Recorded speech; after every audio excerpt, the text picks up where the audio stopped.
പെൻഷൻകാരെ ബാധിക്കുന്ന നിരവധി ആവശ്യങ്ങൾ ഉയർത്തിക്കൊണ്ട് എല്ലാ ബ്ലോക്ക് കേന്ദ്രങ്ങളിലും രാവിലെ ഉച്ചവരെ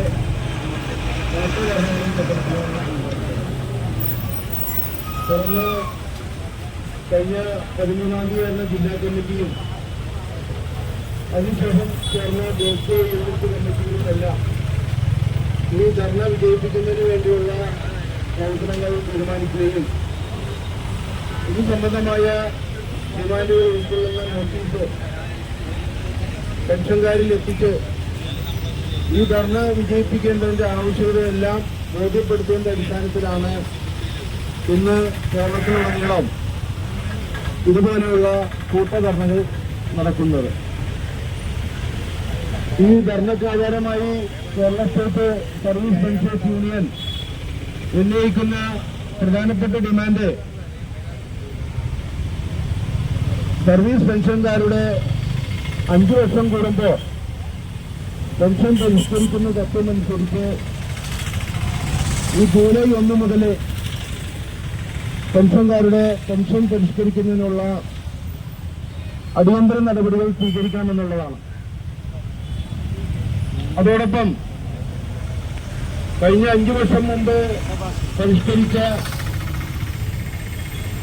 2019 ജൂലൈ 1 മുതൽ പരിഷ്കരിച്ച പരിഷ്കരണത്തിന്റെ കുടിശ്ശിക 1 കോടി നമ്മൾ ആവശ്യപ്പെട്ടതാണ്.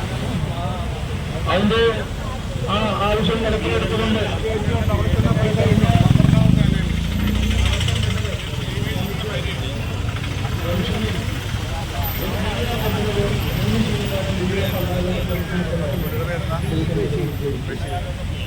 പക്ഷേ ആ പെൻഷൻ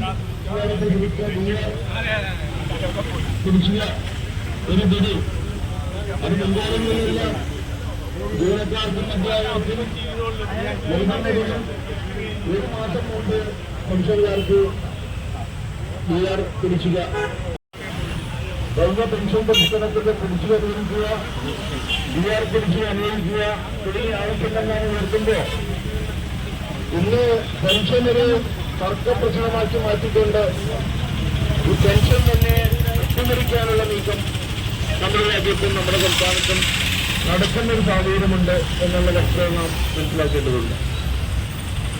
ഇപ്പോൾ ഈ പെൻഷൻ നമ്മളിപ്പോ സർക്കാരിനെ സേവിച്ച് ശിഷ്ടജീവിതം മുന്നോട്ട് കൊണ്ടുപോകുന്നതിനുള്ള വിരാമവേതനമാണ് പെൻഷൻ എന്നുള്ള സുപ്രധാനമായിട്ടുള്ള സുപ്രീം കോടതി വിധിയുടെ അടിസ്ഥാനത്തിലാണ് നമ്മൾ ഡിസംബർ 17-ന് പെൻഷൻ ദിനമായിട്ട് ആചരിക്കുന്നത്.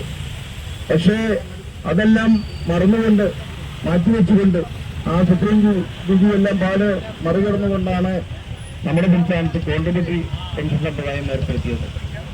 ഇപ്പോ നമ്മുടെ ഈ ഡിമാൻഡുകളിലേക്ക് മുന്നോട്ട് പോകുമ്പോൾ തീർച്ചയായിട്ടും സമൂഹത്തില് പെൻഷൻ എന്ന് പറയുന്നത് അതൊരു അനാവശ്യമായ കാര്യമാണ്. അത് കുറയ്ക്കേണ്ടതില്ല, അല്ലെങ്കിൽ അതിന് പരിധി നിശ്ചയിക്കണം എന്നുള്ള ചിന്താഗതി ബോധപൂർവമായി നമ്മുടെ സമൂഹത്തിൽ പ്രകടിപ്പിക്കുന്നുണ്ട്.